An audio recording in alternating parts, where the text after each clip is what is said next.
안녕하세요. 월요일 아침 기도회입니다. 어제 주일 잘 보내셨습니까? 주일날 또 얼굴을 뵙지 못하니까 안타까움이 많이 있습니다.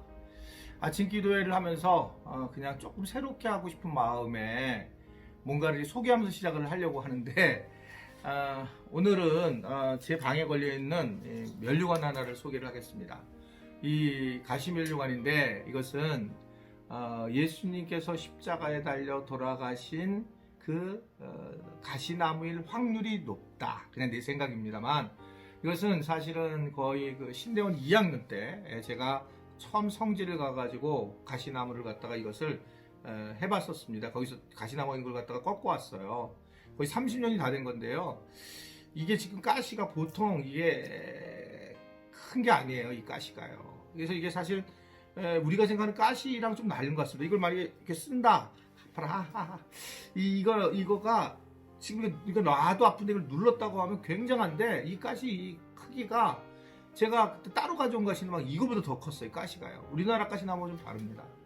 이걸 이제 우리 주님께서 쓰셨을 확률이 좀 있다고 저는 생각을 하고 있는데 이 가시를 볼 때마다 참 예수님의 그 고난이 얼마나 컸는지를 깨닫게 됩니다. 찬양 하나 하고 말씀을 듣겠습니다. 괴로울 때 주님의 얼굴 보라, 평화의 주님 바라보아라. 세상에서 시달린 친구들아, 위로의 주님 바라보아라. 눈을 들어 주를 보라, 내 모든 염려 주께 맡겨라. 슬플 때에 주님의 얼굴 보라, 사랑의 주님 안식 주리라. 아멘. 오늘 우리 주시는 말씀은 전도서 9장 13절부터 18절의 말씀입니다. 우리 하나님 말씀 9장 13절부터 18절 말씀을 묵상하겠습니다. 다 같이 말씀 읽겠습니다. 시작.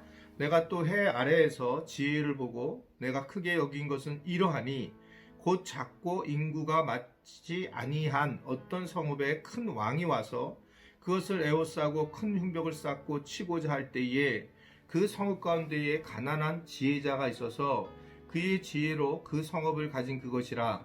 그러나 그 가난한 자를 기억하는 사람이 없었도다. 그러므로 내가 이르기를 지혜가 힘보다 나으나 가난한 자의 지혜가 멸시를 받고 그의 말들을 사람들이 듣지 아니한다 하였노라. 조용히 들리는 지혜자들의 말들이 우매한 자들을 다스리는 자들의 호령보다 나으니라. 지혜가 무기보다 나으니라. 그러나 죄인 한 사람이 많은 선을 무너지게 하느니라. 아멘. 계속 전도서 말씀을 보고 있는데 이 전도자가 사실은 무엇보다 인생을 살아가면서 지혜의 중요성에 대한 것들을 이제 고백을 하죠. 지혜는 정말 중요하기 때문에 토마스 칼이라고 하는 영국 학자는 뭐라 그러냐면 사람에게 있어서 무서운 것은 행운의 결핍 또는 행복의 결핍이 아니라 지혜의 결핍이다라고 그렇게 이야기를 하고 있습니다. 지혜는 이렇게 지금 코로나19로 위기가 겪었을 때 그럴 때 지혜가 필요하고 일반적으로는 우리가 평상시에 잘 모를 때는 그렇게 지혜가 필요하지 않습니다. 그러나 이제 위기가 올 때의 지혜가 참 필요하다라는 것을 생각할 수가 있어요. 근데 이 전도자가 이 지혜에 대한 얘기를 하면서 참 까시는 말을 참 많이 합니다. 그냥 하나님을 경외하는 것이 지혜니까 자문서처럼 그냥 지혜로 살면 된다는 뜬구름이 아니에요. 지혜로 살다가 보는데 사실 또 모함을 당하고 또 어려움을 당한다라는 것을 이제 나이 먹은 이 마지막 길을 가는 이 전도자는 참 리얼하게 표현을 하는 장면이 오늘 성경에 나옵니다. 특별히 14절의 말씀을 보면 곧 작고 인구가 많지 아니한 어떤 성읍에 큰 왕이 와서 그것을 애워싸고 큰 흉벽을 쌓고 치고자 한다라고 이렇게 얘기하고 있습니다. 무슨 소리예요? 장읍석음에 이제 어떻든 간에 가난한 지혜자가 있었는데 뭔가 이제 왕이 쳐들어왔다는 얘기입니다. 그래서 이제 15절에 보면 그 성읍 가운데에 가난한 지혜자가 있어서 그의 지혜로 그 성읍을 잘 건졌답니다. 그러나 그 가난한 자를 뭐라고 그래요? 기억하는 사람이 없다. 이렇게 이야기를 하고 있습니다. 왕이 이제 어떤 조그만 나라의 왕이 쳐들어와 가지고 공격을 했을 때에 뭐 흉벽을 쌓고 그리고 이제 막 공격을 해 나올 때에 지혜자의 그 지혜로 인해서 잘 이겨냈는데, 문제는 이겨내놓고 격려를 받지 못하고 오늘 말씀 뭐냐면 그것을 그 가난한 자를 기억하는 사람이 없었다. 그리고 그 다음에 나와서 16절에 보면 도리어 그 지혜를 멸시를 받았다. 이렇게 이야기를 하고 있는 거예요. 선한 일을 했고 지혜로운 일을 했고 하나님을 믿고 행한 일인데 사람들한테는 이 지혜가 너무 중요함에도 불구하고 멸시를 당하는 그런 모습을 보이는 거예요. 이게 참 아이러니하고 조심스러운 이야기이긴 한데, 저는 목회자가 된다는 거가 옛날에는 참 자랑스러웠는데 지금 현대는 목회자들이 너무 공격을 당하고 욕을 먹잖아요. 그래서 때로는 정말 속상할 때가 참 많이 있고 또 목회자들이 실제로 문제가 있을 때도 또 많고요. 사람이기 때문에 뭐 그런 모습 보이고 별의별 사람들이 다 있으니까 이제 그런 걸 나타나게 되는 걸 볼 수 있습니다. 근데 이제 제가 언제 좀 이렇게 정말 이상하다 느꼈냐면, 사람들의 걸 느꼈냐면, 예전에는 주의 종이라고 해서 하나님의 길을 가는 사람들에 대해서 굉장히 많은 분들이 재정이나 시간이나 대접이나 이렇게 해왔어요. 근데 저도 뭐 이제 큰 교회 부목사를 했기 때문에 별로 뭐 멸시받은 적은 없는데, 근데 이제 큰 교회 부목사였다가 사실 일반 이제 어떤 큰 교회 담임 목사로 가는 게 이제 보통 일반 상식인데, 저 같은 경우는 하나님의 은혜로 교회를 개척하게 됐잖아요. 근데 개척을 하고 난 다음에 정말 놀랐던 건 뭐냐면, 누군가 사람이 저를 물을 때에 어느 교회 계세요? 그럼 그 당시 수원연동교회였는데 수원연동교회입니다. 몇 명 모이세요? 바로 나와요. 그럼 뭐 몇십 명이잖아요. 몇 명입니다. 그러면 그때 그 모멸감이라는 게 너무 큰 거예요. 그분들이 갑자기 분위기가 달라지는 거예요. 그거는 다른 목회자들도 마찬가지고 또 다른 믿음이 신실한 그런 평신도들도 마찬가지였어요. 야, 이렇게 양적인 성장을 하지 못하게 되면 문제로 삼는 거구나. 그리고 멸시당함을 느끼는 거예요, 약간요. 하나님의 길을 갔는데 하나님의 지혜를 가지고 섬기고자 목회자로 들어왔는데 이런 상황이 되는 걸 보면서 어떻게 보면 참 너무 속상하고 힘든 마음을 가졌던 것이 사실입니다.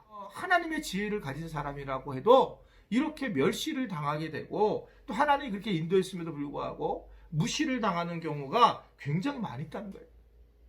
그럼 신앙생활을 할 때에 진짜 무시를 당하는 경우도 이런 식으로요.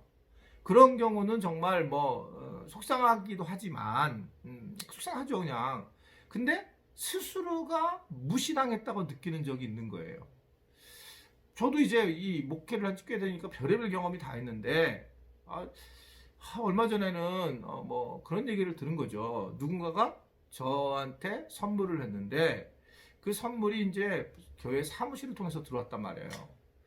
그래서 이제 제가 큰 부분이 아니었기 때문에 그냥 받아서 이제 그걸 맛있게 먹었어요. 선물 주신 분들이 이제 몇 분들 계시는데 많이 저한테 주시진 않지만 그래도 주시는 분들이 계세요. 이제 그분들 어떨 때는 이름도 몰라요. 막 진짜 이 누가 갖다 주셨지? 우리 애들이 받았는데 잘 이름도 몰라서 참 걱정되는 때가 참 많이 있습니다. 이게 인사를 해야 되는데 감사하다는. 만약에 그 혹시 인사 못했다면 이게 정말 누군지 잘 몰라서 그러는 거예요. 가능한 이제 인사를 해요. 근데 이번에는 부목회자를 통해서 이렇게 그냥 올라왔기 때문에 그냥 인사를 못했습니다. 근데 나중에 이야기를 들어보니까 그거를 저한테 주신 거를 음식을 이야기를 안 하고 고맙다는 얘기를 안 해가지고 너무 마음이 힘든 거예요. 그래서 교회를 떠났어요. 그것 때문에 떠난다는 얘기를 들었을 때 제가 정말 목회도 힘들 뿐만 아니라 참 이 정도의 우리가 신앙을 가지고 있는 거에 대한 안타까움이 사실 들더라고요. 내가 있잖아요. 멸시를 느끼는 거예요. 그런데 오늘 이 지혜자도 멸시를 느껴요. 다 누구든지 멸시함을 느끼고 멸시를 받는 경우가 있단 말입니다. 자, 이런 것들을 어떻게 이겨야 되느냐라는 게 중요한데, 보면 이 전도자는 이 지혜자가 가난하다는 이유로 지금 멸시를 받는 걸 보고, 그럼에도 불구하고 그는 뭐를 강조하느냐면 17절과 18절의 말씀을 보면, 조용히 들리는 지혜자들의 말들이 우매한 자들을 다스리는 자의 호령보다 낫고 지혜가 무기보다 낫고 그러므로 죄인 한 사람이 많은 선을 무너지게 한다라고 그렇게 말씀하고 있는 걸 볼 수 있습니다. 그럼에도 불구하고 이 지혜가 사람들을 살리고 지혜가 다른 것보다 훨씬 무기보다 강하다라는 것들을 다시 한번 말씀을 하고 있습니다. 그럼에도 불구하고 지혜가, 그러면 이 지혜는 어디서 오냐고 계속 얘기를 하잖아요. 어디서 오느냐?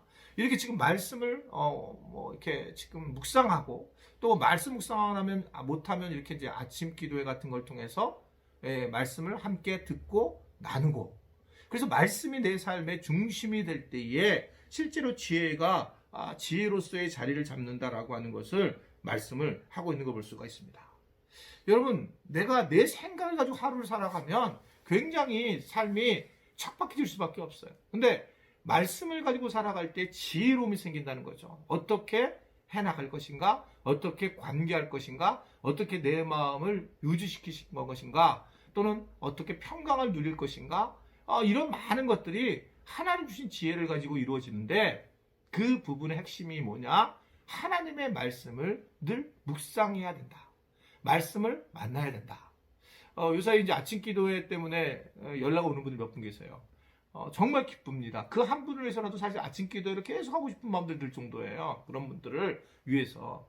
왜냐하면 진짜 그렇게 아침 기도회라고 하는 이것을 함께 하는 것만으로도 너무나 기쁜데, 그분에 대해서 만약에 삶에서 큰 지혜로움이 이 묵상을 나누면서 있다면 그건 참 할 수 있는 부분이다.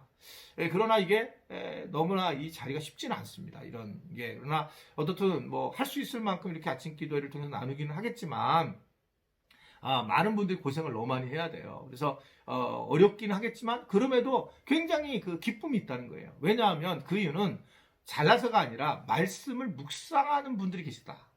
못하다가 묵상하고 말씀을 나누고 지혜로움을 얻는 분들이 계신다는 것은 참 놀라운 일이다라고 하는 것을 이야기를 하고 있습니다. 오늘 말씀을 보면 이 말씀의 지혜자와 그리고 우매자에 대한 얘기를 하고 있어요.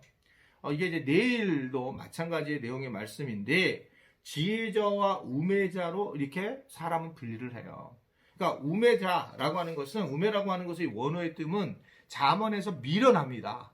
미련한 자라고 하는 것으로 이야기를 하고 있는데, 미련한 자와 지혜자의 특징은 어떤 거냐? 지혜자는 하나님의 인도하심에 따라 살아가는 거고, 우매자는 자기가 자신의 힘을 가지고 살아가는 것. 그렇기 때문에 이 우매자들은 결국 자기 생각이 옳은 대로 행하는 것을 모습을 보이게 돼요. 그렇기 때문에 삶이 계속 두렵고 떨리고 기쁨이 없는 자기 확신만 가득한 것으로 살아갈 때가 많이 있습니다. 지혜로움을 가지고 살아야 돼요. 근데 그 지혜로움은 어떤 거냐? 제가 볼 때 결론은, 지혜라면 잘 모르겠다라고 이렇게 얘기하잖아요. 지혜로움에 하나의 팁을 드린다면, 지혜라고 하는 것은 나를 위해서 사는 게 아니라 타인을 위해서 사는 거예요. 지혜가. 하나님이 우리에게 지혜를 주셨다는 것은 내가 굉장히 잘 되고 잘 먹고 살라는 게 아니라 공동체를 잘 먹고 잘 살게 하는 거, 공동체를 살리는 거, 세상을 살리는 거, 이런 것이 지혜의 모습이에요. 솔로몬이 지혜를 가졌을 때에 그 백성들을 다스리는 대로 지혜를 사용하게 되는 것을 우리는 알고 있잖아요. 지혜라는 말, 약간 막연한 것처럼 보이지만 하나님을 경외하고 말씀을 정말 두려워하는 거고, 그 말씀대로 살아가는 것은 이기적인 것을 넘어서서 이타적으로 세상을 향해 살아가는 것. 그래서 오늘 내가 속한 공동체들에게 어떠한 그들에게 기쁨을 주고 함께 더불어 살아가는 것을 나누는가. 그것이 우리가 이 땅에서 지혜자로 살아가야 될 부분이라는 것을 아시고 오늘 하루도 그런 하루가 되기를 주님의 이름으로 축원해 드립니다. 오늘 기도 제목은 오늘 말씀대로 우리 공동체를 위해서, 한국교회 공동체를 특별히 위해서 기도해 주시면 좋겠습니다. 어제 주일이었는데 상당히 지금 교회가 어려움이 있어요. 교회들이 일단 주일 예배를 온라인으로 드리냐 오프라인으로 드리냐 결정을 딱 하는 과정에서도 목사님들의 신학이 다 다른 거예요. 저는 누가 옳다고 생각하지 않습니다. 그 상황이 있고 환경이 있고 가르침이 있었기 때문에. 그런데 그것이 이제 부딪히면서 교회끼리 부딪히게 되고 한국교회까지 부딪히게 되고 결국 정부와 각을 내세우는 그런 상황이 자꾸 될 것 같아요. 그래서 우리 한국교회가 바른 신학을 갖고 또 하나님의 지혜를 가지고 한국교회가 이 어려움을 이겨내서 하나님께서 다시 한번 우리에게 복을 주는 그런 교회들이 되게 해달라고, 그리고 이 어려움들, 이 예배를 잘 넘어설 수 있도록 각자 목회자들에게 지혜로움을 허락해달라고 그렇게 기도했으면 좋겠습니다. 우리 그냥 혹시 차를 타고 가는 분들 계시잖아요. 근데 그냥 입으로 짧게라도 기도해 주시고, 그래서 우리의 작은 기도가 하나님의 나라를 위해서 쓰임받는 그런 기회가 되기를 간절히 바랍니다. 우리 주여하고 기도하고 개인적으로 그리고 주기도문을 마치면 되겠습니다. 주여